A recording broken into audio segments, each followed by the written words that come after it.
Hello everyone, this is XiGua here, back some more StarCraft 2 Heart of the Swarm action. This time it is going to be a completion to the series that I've been casting on my channel. It was a best of 5, quite a bit of money on the line. But anyways, we have our Watermelon Zerg down at the bottom left side, which I gotta be honest, I am okay calling him the Watermelon Zerg. To me, that is a compliment. Watermelon is delicious. Who doesn't love watermelon?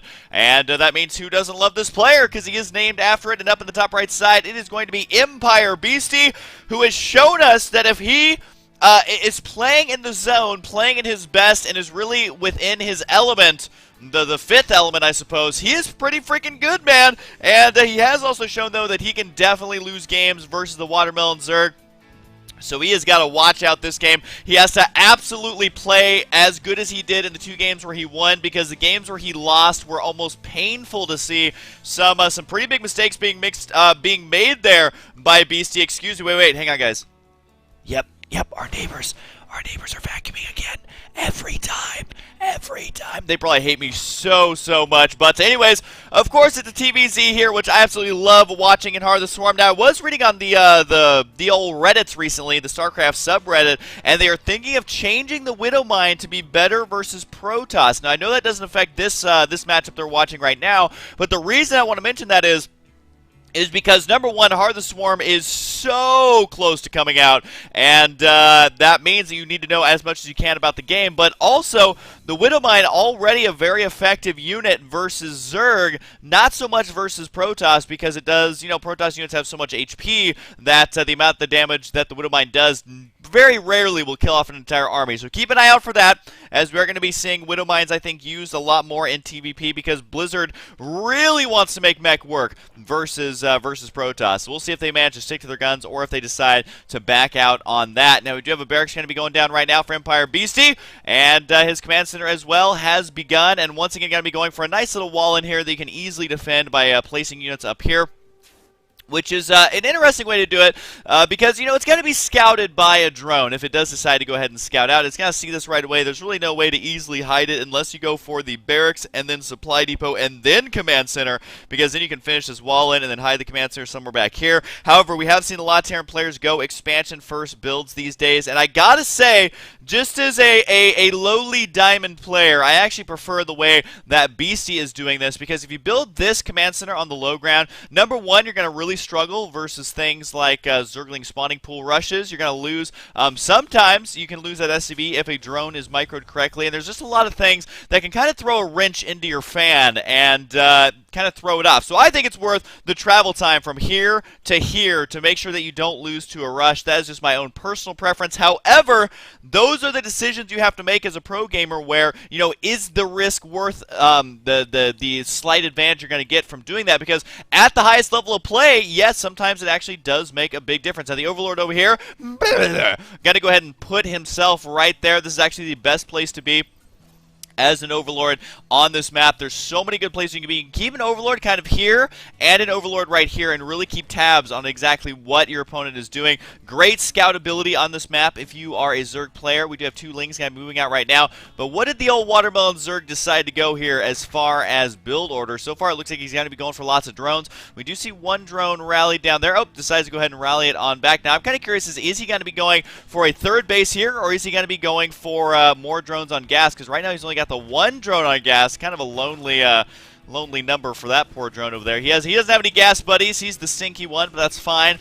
And we'll just have to wait to see exactly what Watermelon Zerg does. He is going to go for a 3rd base, and interestingly enough, he's going to be putting it on the base to the right side of his main base, not the one to the north. A lot of times you will see this taken as the 3rd base, but he's deciding to keep his bases a little bit more compact here and be just fine with that. So I guess actually taking that one as the 3rd base would be absolutely silly. But either way, is going to go for the early 3rd. On this map, it can be really difficult to hold on to this, because no matter where you're going to be putting that 3rd base, unless you hide it and it doesn't get scouted, it's very easy to pressure that base. Now, we do have Zerglings with speed right now. I believe there's only 2 on the field, and they're actually going to, so close to running right inside the main base, as the bunker here, able to kill 1 of the Lings, but the quick reaction time there from Beasty, I believe, is going to keep this command center no, it didn't spot that there somehow.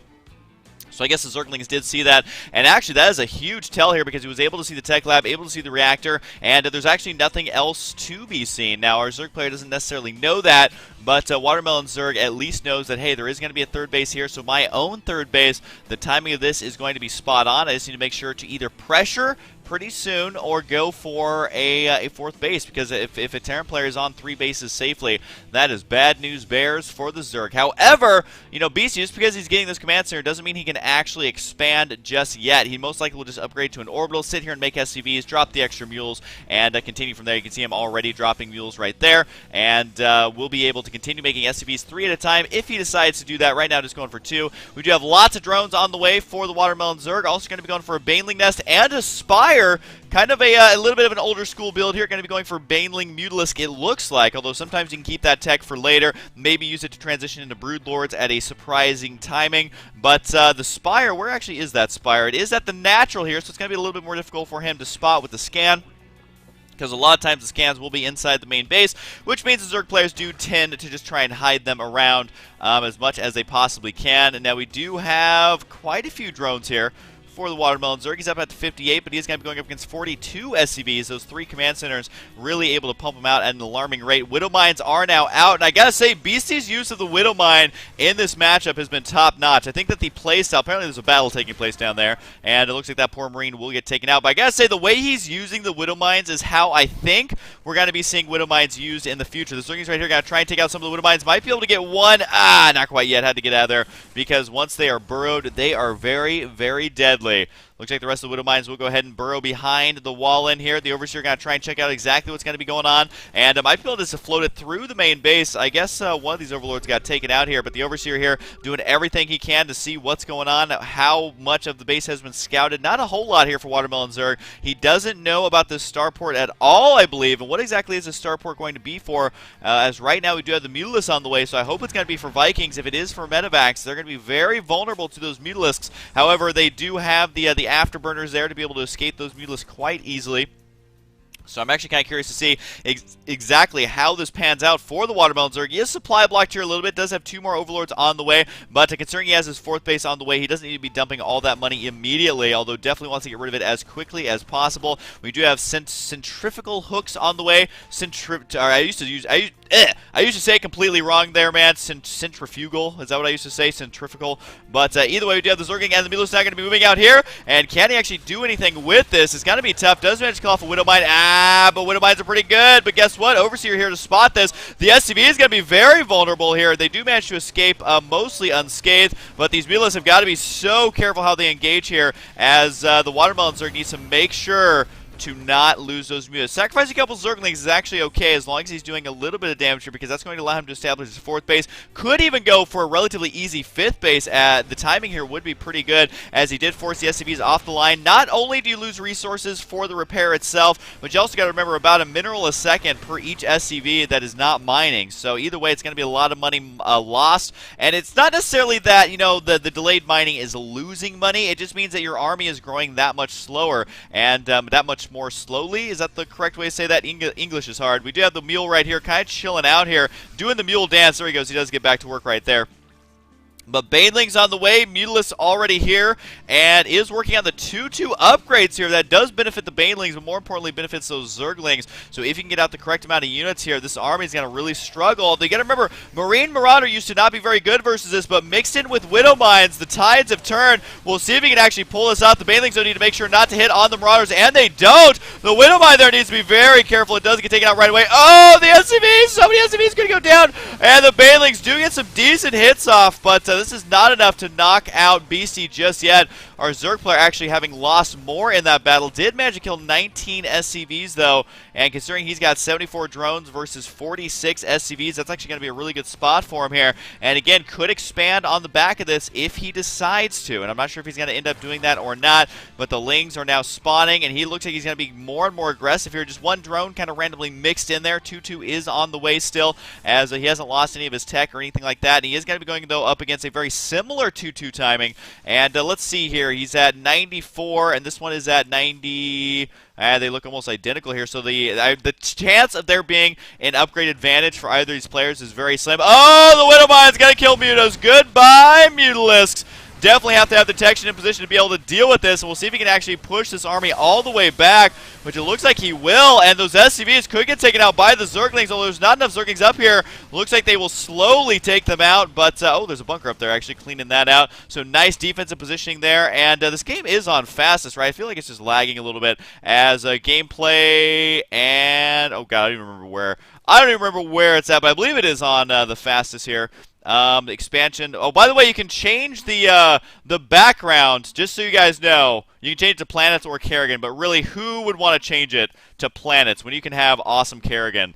Anyways, back to the game. We do have Zerglings on the field in pretty large numbers. He did lose a lot of those mutas, though. You do have to remember that the Widow Mines, while they do a lot of damage, the Mutalisks themselves can recover HP quite quickly now that they have the regenerative ability right now, and it does look like the medevac will escape out of here. Can easily save that with the boost. Oh, decides to go ahead and drop him here, thinking that it was not worth the effort, and sacrifices those units right away. So you can see that Beasty trying to do the drops that we've seen him do so successfully, but just not really able to pull it off just yet in this game. The Widow Mine play, though, is absolutely huge. It's one of those things where it's easy to say, like, oh, the Widow Mine's overpowered, but you got to remember that Zergling, Baneling, Mutalist, the reason it's used so much is because it's freaking good and almost always can end up beating Terran, and then sometimes you'll see a lot more Infestors used. But either way, you know, the Terran players really needed an option to be able to leave their base, be able to deal with Zerglings and Mutalists, which clump up a lot, because the splash damage for Terran is almost kind of a joke. It does look like the Overseers here have got to be careful, though.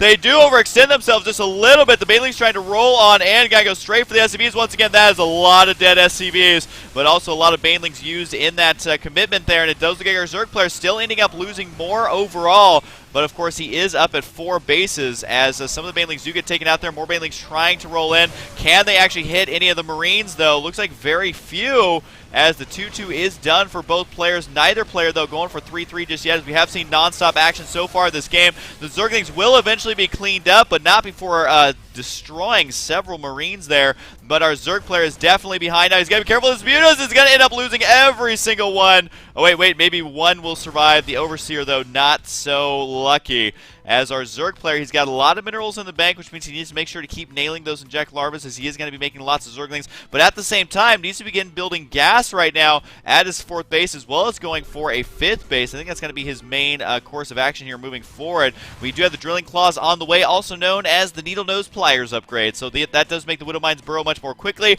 which means they can detonate or activate much more quickly. So we'll see if he can continue to use these Widow Mines effectively. Remember that Widow Mines can still be used for drops. They can still be used defensively and offensively. All around, they are a very robust and well diverse unit there. And it does look like the Widow Mines will eventually get taken out, but the Banelings here trying to make something happen. Not sure if it's going to happen. The Widow Mine there, God, it kills every single one. So freaking good. I love the way that he is utilizing these Widow Mines. I think that's exactly, I mean, I know I've said it before, but I do think that the way Beasty, he's kind of ahead of the curve. The way Beasty is using these Widow Mines is how Terran players in the future are going to use them. That's my prediction. I'm calling it now. I'm probably the worst prophet ever, though, as I'll probably be completely off on this, but he definitely is using them very intelligently. So Terran players who are gearing up for Heart of the Swarm, definitely pay attention to the way he is using those units.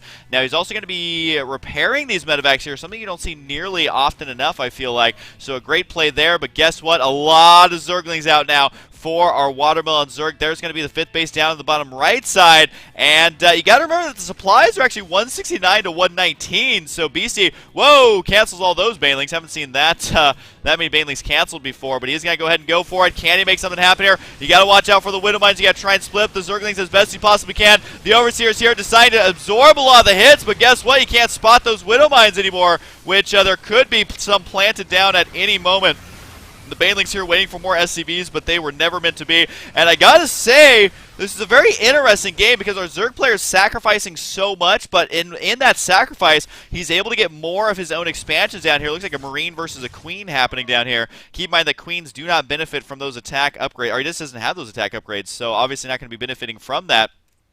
And 3-3 on the way now. So this might actually be where the momentum shifts into the Terran player's favor. And you may say, well, you know, Husky's already been in the lead for quite some time. You know, that is true in the unit's loss. But the fact of the matter is that he hasn't been able to secure a 4th base and has barely I would definitely call it barely, been able to expand it for his third base. So right now, I think our Zerg player is playing a very interesting style where he's losing a lot of units, but he's also expanding very aggressively. 77 drones on the field. You can see the income tab is double that for our Zerg player in both gas and minerals. So, I mean, that almost means that he can lose twice as many units here. So we'll see if he does manage to do that or not, but he's got to be so careful of the Widow Mines, sending in a couple Zerglings here and there. Notice he's trying to detonate as many Widow Mines as possible. Actually doing a pretty good job there, absorbing a lot of those hits, and it looks like some of these Widow Mines are going to get taken out as well. So it looks like he's got to go ahead and try and march in here. There is multi-prong drops going on, though, down here and over on the left side. Am I actually going to get that Spire? We'll see if the upgrade manages to finish or not. I think it will, albeit barely. This army over here, though, is putting on a lot of pressure. Widow Mines still detonating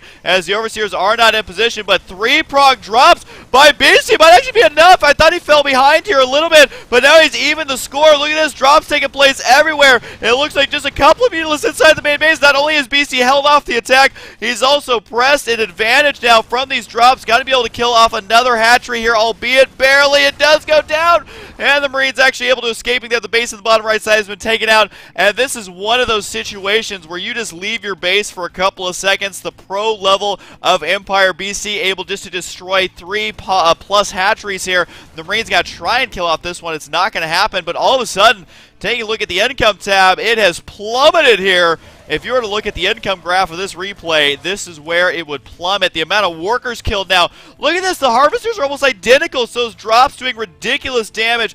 Beastie somehow managing to hold on to his third base, albeit barely, while also killing off 2 to 3 bases of his opponent. Absolutely absurd, but that is how you have to play versus Zerg. Very aggressive, multi-pronged drops, try and get them out of position, try and hurt their economy.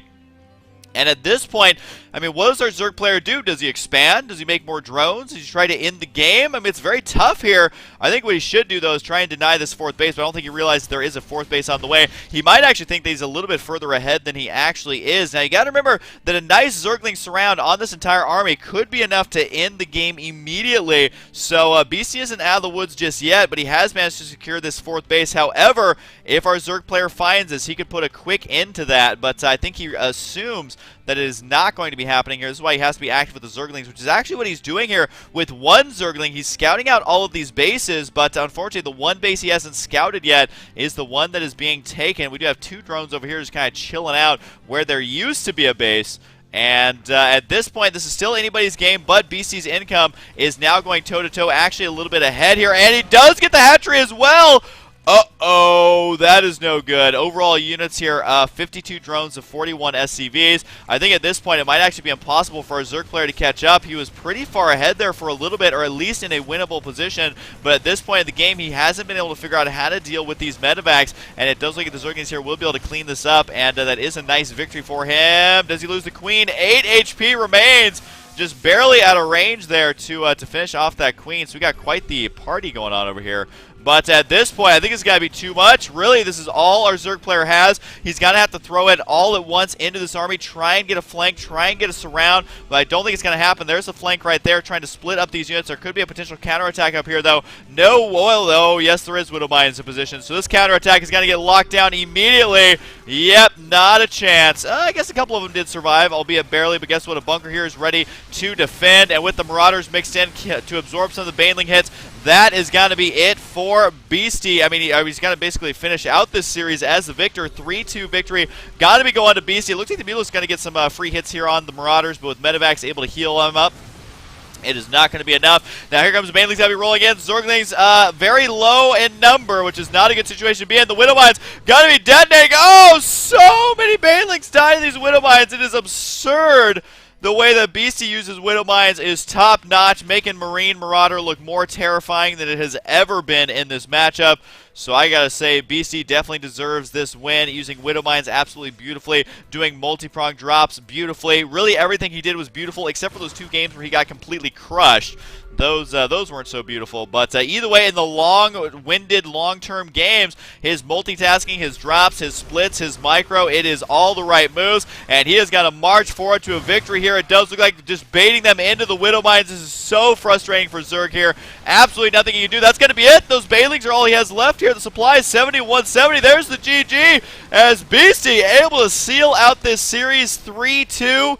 Can't believe he actually managed to do that, as this game, or the series, was so close down to the very last game, using the Widow Mines absolutely beautifully, and definitely making those new units work for him. So I got to hand it to Beasty. He's got an awesome playstyle. Kind of curious to see exactly how well he plays in Heart of the Swarm once it finally does drop, and before the players can really study these games too much. But this is a very, very, very useful tutorial almost on how to play Terran in the newest patches on Heart of the Swarm. So we'll see if they end up changing Widow Mines or not, but for now, they are pretty darn good, and actually giving Terran a chance in the late game. And you got to remember that Terran versus late game Zerg just didn't stand much of a chance because they would spam infestors all day. So maybe continuing to do that is the answer for Zerg. Anyway, so hope you guys enjoyed, and I'll see you guys next time.